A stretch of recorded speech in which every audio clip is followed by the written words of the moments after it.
Selamat datang kembali di channel saya. Di video kita kali ini kita akan melanjutkan pembahasan kita tentang Java. Kita akan lanjutkan ke input.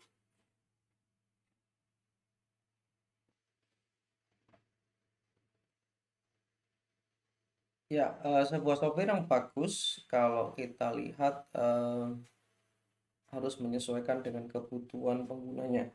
Ya, nah biasanya pada pemrograman kita butuh sebuah variabel dan ketika variabel itu kita mau ubah nilainya, maka kita akan mengubah nilainya lewat source code ya. Nah, perubahan nilai variabel melalui source code itu kita sebut dengan hard code ya. Oke, hard code itu sangat cocok ketika dilakukan oleh programmer ya. Padahal software kita digunakan untuk atau digunakan bagi pengguna umum atau pengguna yang mungkin tidak tahu bahasa pemrograman sama sekali. Sehingga user membutuhkan input atau memasukkan input ke dalam software supaya penggunaannya lebih nyaman. Oke, bagaimana dengan di Java? Di Java pasti memberikan kemudahan kepada penggunanya untuk memasukkan nilai-nilai tertentu. Ya, yang pertama kita punya JOption pane, yakni sebuah tipe input dari user berupa pop-up. Oke, nah akan meminta nilai sesuatu, kemudian nilainya bisa disimpan ke dalam sebuah variabel. Ya, nah contohnya di sini adalah sebuah variabel input yang meminta masukan melalui JOption pane. Ya, nah yang perlu diperhatikan di sini adalah kita menyimpan nilainya itu pasti dalam bentuk string. Ya, sehingga kita harus simpan dalam bentuk string dan kita akan convert menjadi bentuk lain jika memang kita mau melakukan perubahan. Oke. Nah, ini contohnya ketika kita hanya bilang string input JOption pane show input dialog how old are you, misalkan berapa usianya, maka akan hanya muncul seperti ini standar ya, pertanyaan dan seterusnya. Oke. Nah, lalu kalau kita mau melakukan customisasi bisa. Yang pertama misal customisasi judul ya, title-nya bisa kita ganti di sini. Oke, title kemudian satu ini adalah jenis ikonnya. Ya, ikonnya mulai dari 0, 1, 2 dan 3 seharusnya. Oke, baik kita akan coba di NetBeans kita buat sebuah file bernama user input. Oke. Kita buka dari sini.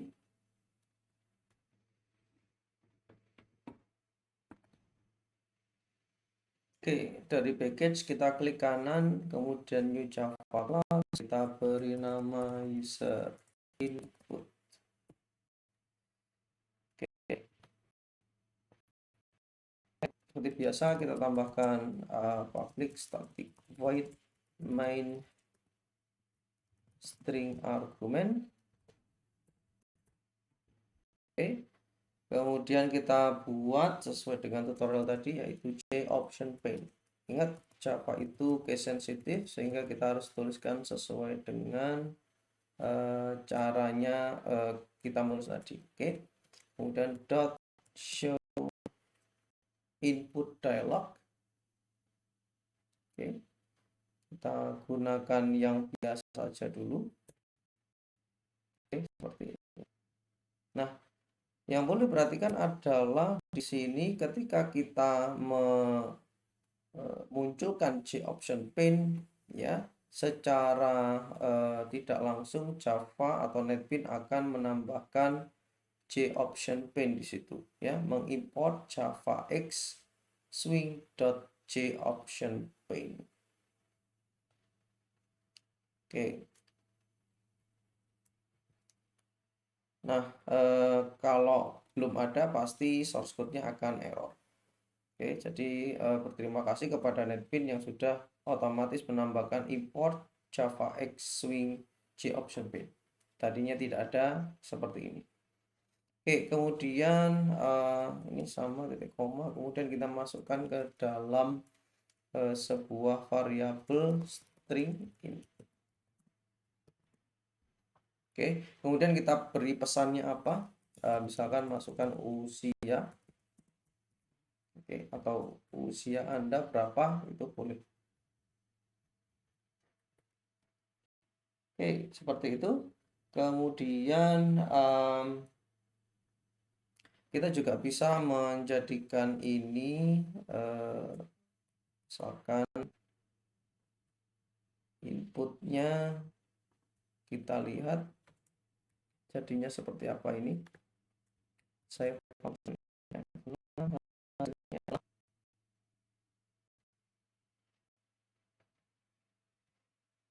Oke, jadi akan muncul pop-up seperti ini untuk memasukkan usia kita.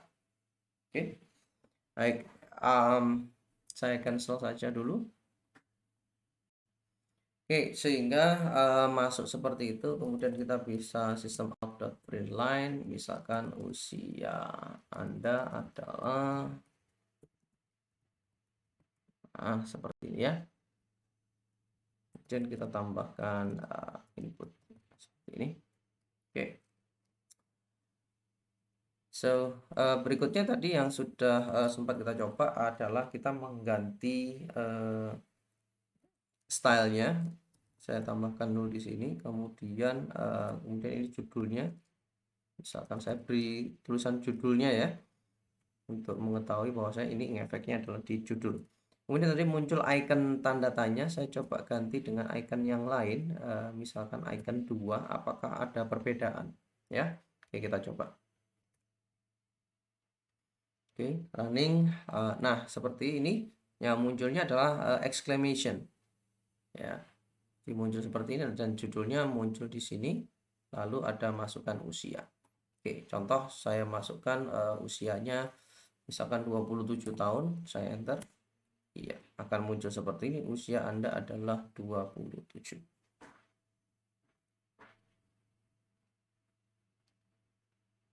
Oke, baik. Berikutnya, saya akan tambahkan seperti ini. Contoh,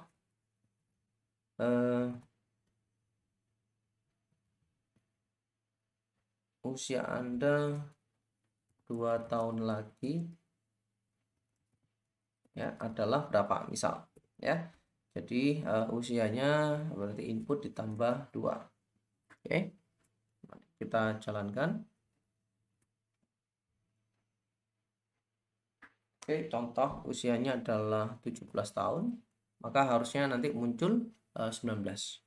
Oke, nah baik, ini ada sedikit kekeliruan ya, jadinya kita akan masukkan 17, kok hasilnya 172 ya, 172, tua sekali ya, padahal pengennya hanya 19. Oke, nah ini adalah menempelkan ya, jadi sekali lagi teman-teman, kalau ada source code seperti ini ya, maka ini akan ditempel ya, ini ditempel kemudian ditempel, meskipun ini dikasih kurung ya, tidak akan ngefek. Karena apa? Input ini masih berupa string ya, maka kita perlu ubah menjadi integer karena usia adalah bilangan bulat. Contoh, saya punya integer usia, itu adalah hasil convert dari input ini. Oke, nah kita bisa gunakan integer dot parse in, tulis saja integer dot pa kontrol spasi, nanti akan muncul. Oke, seperti ini. Dan yang dikonvert ke dalam integer adalah variabel input yang berupa string. Oke, baik. Kita coba sekarang, karena sudah dalam bentuk ini, maka saya ganti di sini usia. Dan di sini adalah usia. Oke, kita jalankan. Oke, saya masukkan 13 tahun, berarti 2 tahun lagi harusnya 15. Dan ternyata masih salah, di situ tertulis 132.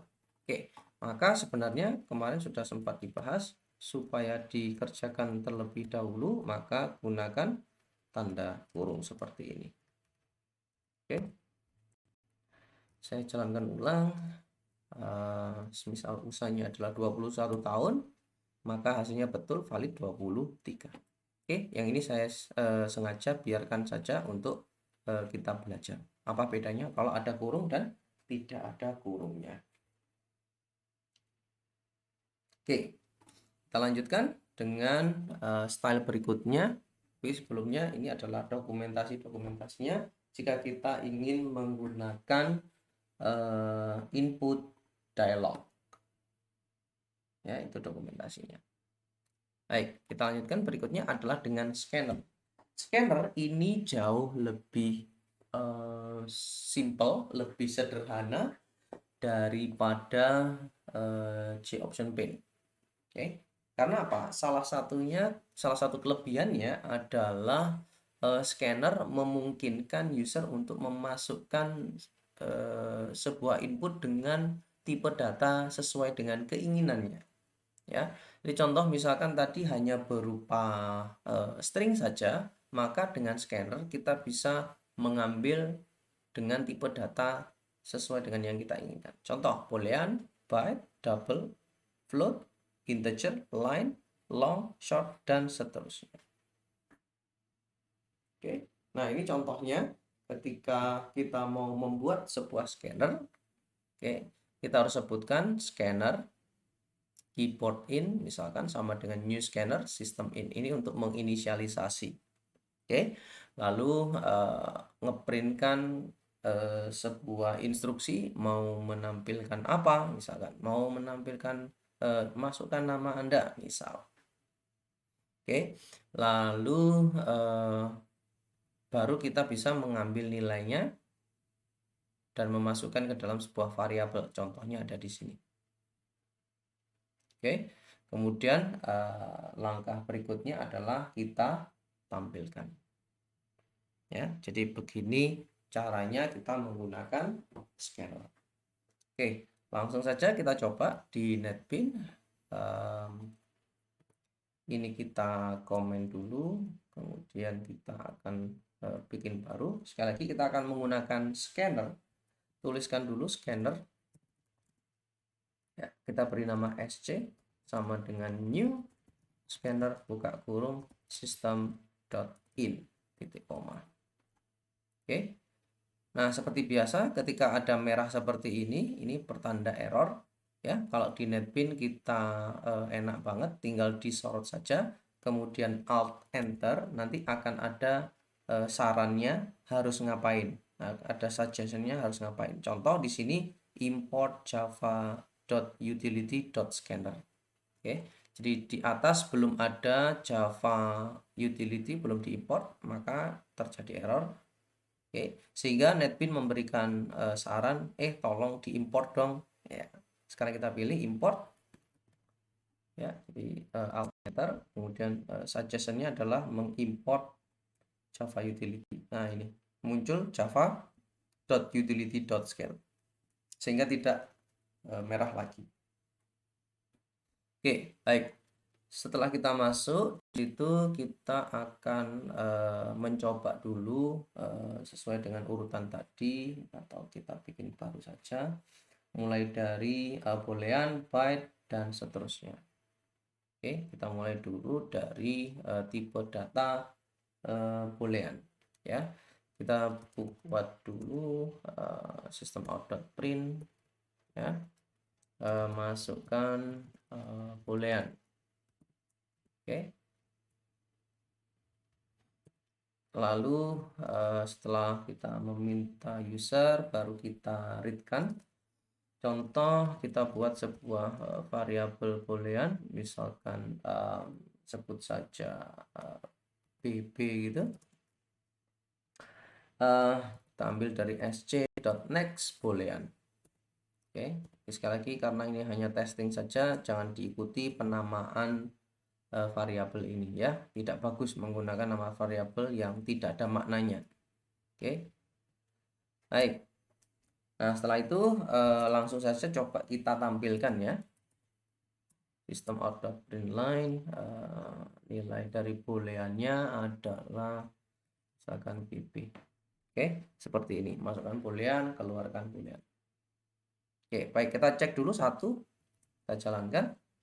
Oke, masukkan boolean. Boolean itu nilainya hanya true dan false. Saya masukkan true. Oke, masuk ketangkep dan diprintkan booleannya. Oke, jadi kalau tadi hanya berupa string, sekarang bisa berupa tipe data yang lain. Oke, sebagai contoh sekarang adalah boolean. Oke, berikutnya byte contohnya ya. Kita coba byte. Maka di sini pun juga saya ganti by, dan di sini saya ganti next byte.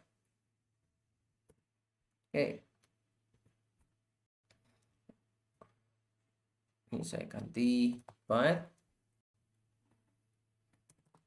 Kemudian saya tampilkan by. Oke, byte sudah. Berikutnya adalah kita coba double ya. Double. Masukkan double. Oke. Double. DD berarti next-nya adalah next double. Next double. Oke, mantap. Kemudian berikutnya bisa kita gunakan float. Misalkan ini float. Di sini ff sc.next float. Ya. Masukkan float. Oke. Berikutnya juga setelah float mungkin kita gunakan integer. int ii misal. Kita tuliskan next integer. Oke, good. Lalu kita coba yang long. Kita long ll. Next-nya adalah next long. Oke, bisa. Oke, baik. Kemudian terakhir mungkin yaitu string. Oke. Kita masukkan string. Oke. String ss sc dot next line. Oke, seperti itu kita sudah punya masukan masing-masing. Misalkan boolean, byte, double, float, integer, dan long. Oke, baik. Kita lanjutkan dengan ngeprintkan semuanya. Ada byte, bb, kemudian boolean, byte, double, dd, floatnya adalah ff, nama variabelnya. Setelah itu ada integer, itu adalah ii, kemudian ada long namanya ll, dan terakhir adalah string diwakili dengan ss. Oke, jadi kita akan punya 1 2 3 4 5 6 7 sama 1 2 3 4 5 6 1. Oke, dd-nya double di sini ya. Mantap. Oke, kita jalankan.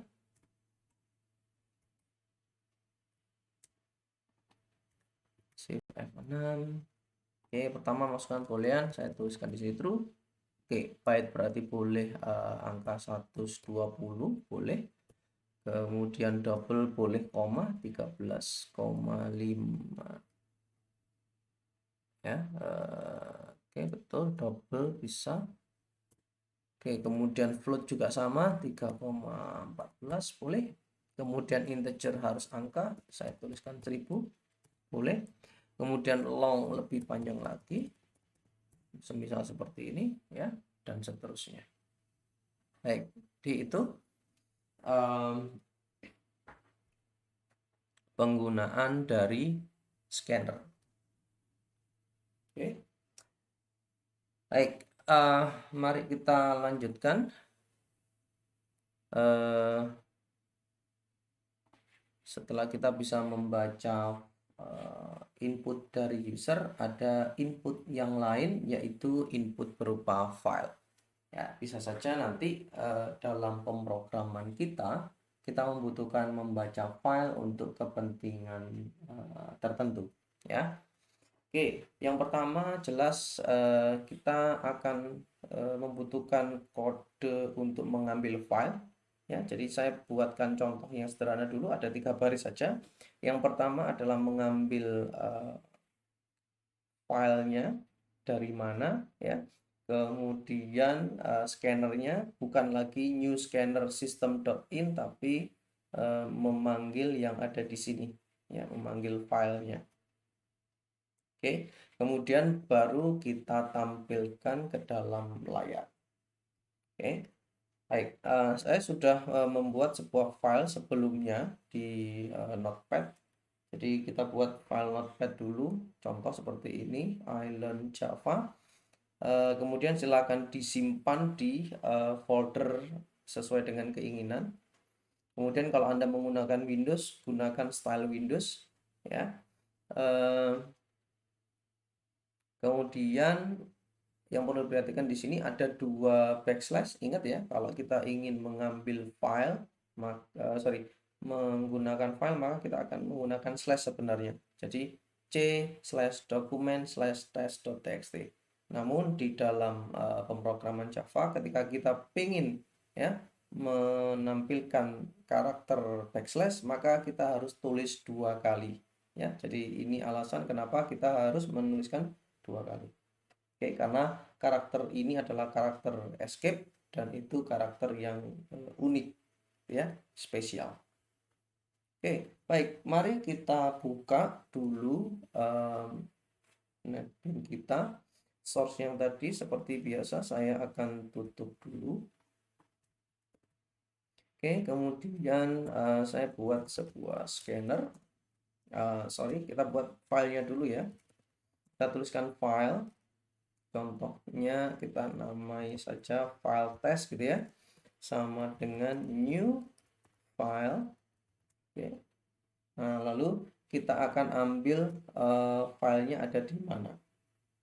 Oke, new file, filenya tadi ada di C, kemudian folder doc, kemudian saya masuk ke filenya langsung test.txt.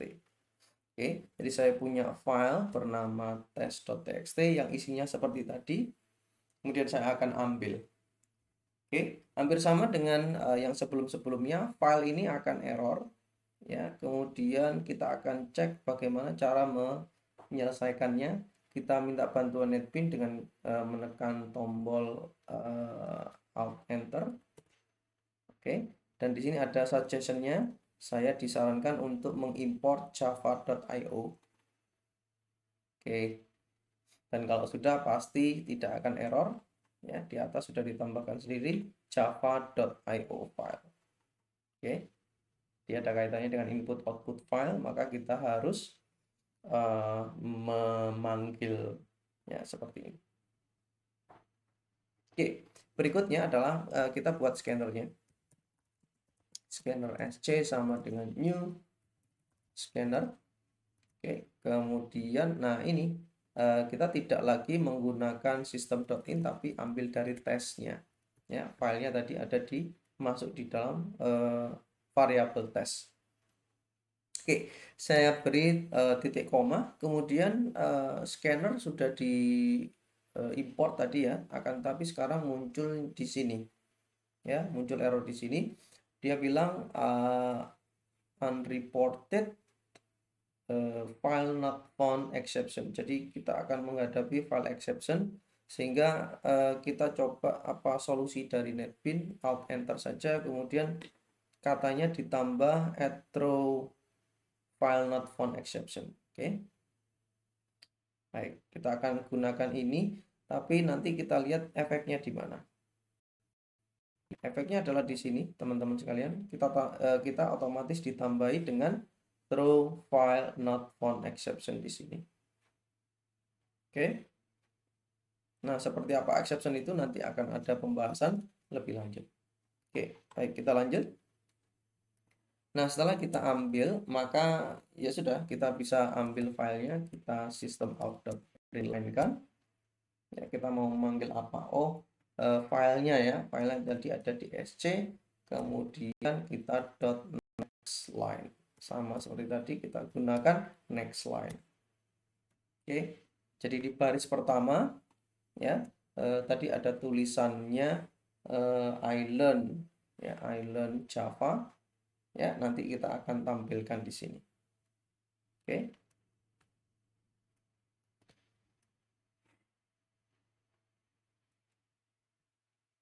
Nah, ini maksud saya filenya tadi. Oke.